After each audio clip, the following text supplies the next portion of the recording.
A paz do Senhor para todos, onde passaremos a eternidade.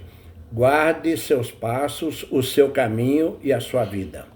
Para visualizar o estudo completo, clicar na foto menor à esquerda e acima do meu history no Facebook. Glória ao Pai, glória ao Filho e glória ao Espírito Santo de Deus. Aos meus irmãos, temos que considerar que Deus nos criou com liberdade de escolhas entre o bem e o mal, o moral e o imoral, o honesto e o desonesto, entre o caminho da vida e o caminho da morte. Provérbios 14, 12. Há caminho que ao homem parece direito, mas o fim deles são os caminhos da morte. Deuteronômio 30, 19. Os céus e a terra tomo hoje por testemunhas contra ti, que te propus a vida e a morte, a bênção e a maldição. Escolhe, pois, a vida para que vivas tu e a tua descendência. Salmo 109, 17. Amou a maldição, ela o apanhe. Não quis a bênção, aparte-se dele. Eis o projeto de Deus para a nossa salvação. João 3,16. Porque Deus amou ao mundo de tal maneira que deu o seu Filho unigênito, para que todo o que nele crê não pereça, mas tenha a vida eterna. Efésios 2, de 8 a 10. Porque pela graça sois salvos mediante a fé, e isto não vem de vós, é dom de Deus, não de obras, para que ninguém se glorie. Atos 4, de 11 a 12. Este Jesus, e não há salvação em nenhum outro, porque abaixo do céu não existe nenhum outro nome dado entre os homens pelo qual importa que sejamos salvos. A salvação é um ato instantâneo, imediato, após a pessoa crer em Jesus, Cristo, como o único Senhor e Salvador. O malfeitor que morreu crucificado ao lado de Jesus, antes da sua morte, disse a Jesus, Lucas 23, 42 e 43. E acrescentou, Jesus, lembra-te de mim quando vieres no teu reino. Jesus lhes respondeu, em verdade te digo que hoje estarás comigo no paraíso. Nota, é importante observar que Deus está sempre pronto e disposto para salvar as pessoas e levá-las para o seu reino. O malfeitor foi salvo instantaneamente pela sua fé na hora da sua morte e foi salvo sem batismo, porque o batismo é uma ordenança e pessoas no leito da morte que recebem Jesus como Senhor e Salvador são salvas mesmo sem batismo. Agora, os sadios que creram e receberam Jesus devem ser batizados. Deus fez a parte dele ao doar seu único filho para salvar a humanidade. Agora cabe a nós exercer a nossa fé, crer em Jesus e recebê-lo como Senhor e Salvador. Primeiro, a nossa fé na salvação. Marcos 16, 15 e 16. E disse-lhes, ide por todo o mundo e pregai o evangelho a toda criatura. Quem crê e for batizado será salvo. Quem, porém, não crê será condenado. Segundo, outras maneiras para a salvação, mas a fé em Jesus é indispensável. Romanos 10, de 8 a 10. Porém, que se diz, a palavra está perto de ti, na tua boca e no teu coração. Isto é a palavra da fé que pregamos. Se com a tua boca confessares a Jesus como Senhor, e em teu coração creres que Deus o ressuscitou dentre os mortos, serás salvo. João 5, 24. Em verdade vos digo, quem ouve a minha palavra e crê naquele que me enviou, tem a vida eterna, não entra em juízo, mas passou da morte para a vida. Nota, a nossa fé em Jesus é fundamental para a nossa salvação. Terceiro, acreditamos que muitos de nós já ouvimos pessoas declarando-se filhos de Deus, mas há uma diferença. Há criaturas de Deus e filhos de Deus. Somente crendo e recebendo Jesus Cristo em nossas vidas que nos tornamos verdadeiros filhos de Deus. Sem crer e nem receber Jesus, são apenas criaturas criadas por Deus. Gálatas 3, 26 e 27.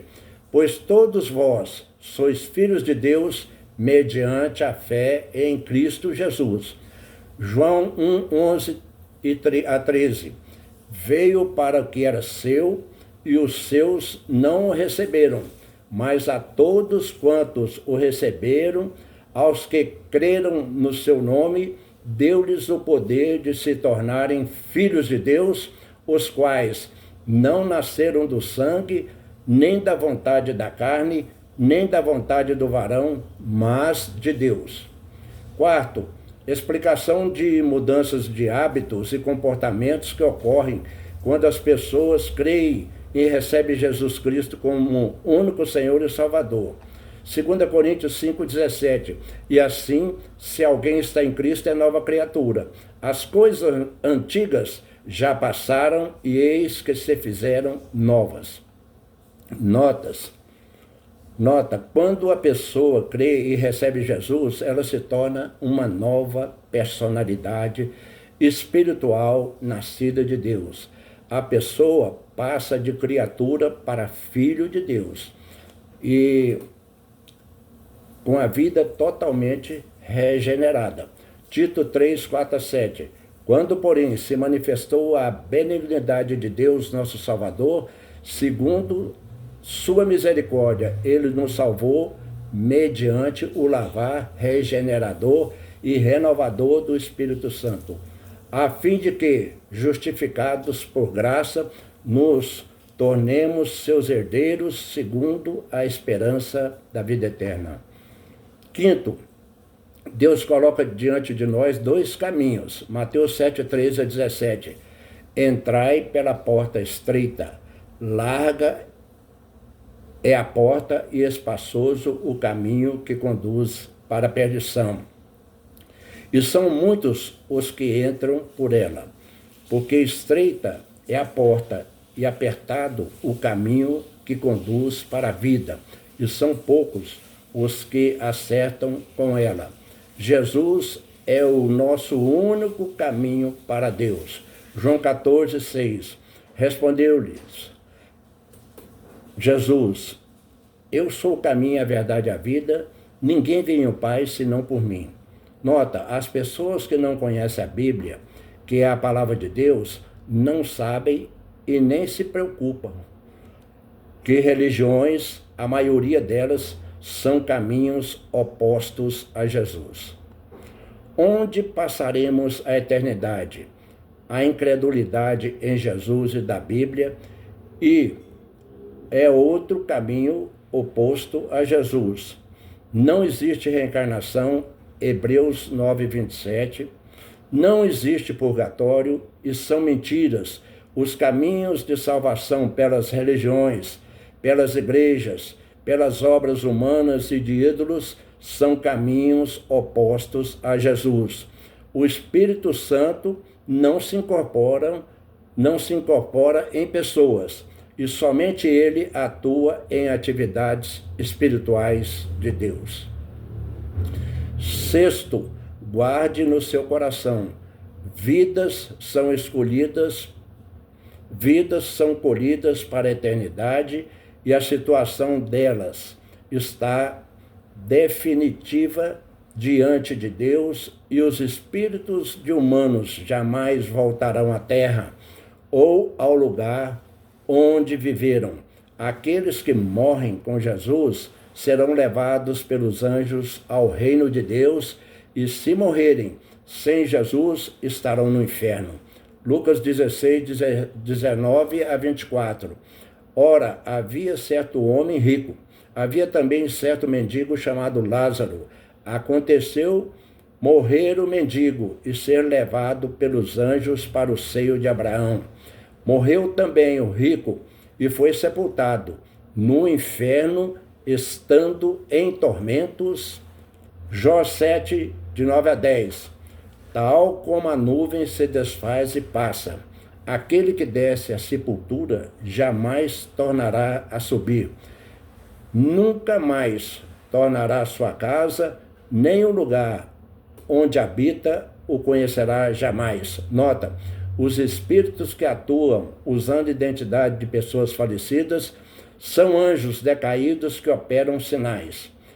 Pelo nome de Jesus, os filhos de Deus podem ordená-los a revelar suas verdadeiras identidades. Atos 16 e 18. No YouTube, veja o testemunho de Antônio Bezerra de Menezes, O Dia que Encontrei a Verdade. É o título do vídeo. Arrependa de seus pecados, creia no amor de Deus em Cristo Jesus e faça esta oração da salvação instantânea falando comigo. Senhor Jesus Cristo, eu te convido a entrar no meu coração e te recebo em minha vida como meu único Senhor e Salvador. Peço perdão por todos os meus pecados e os deixo para sempre, e que Deus escreva o meu nome no livro da vida. Amém.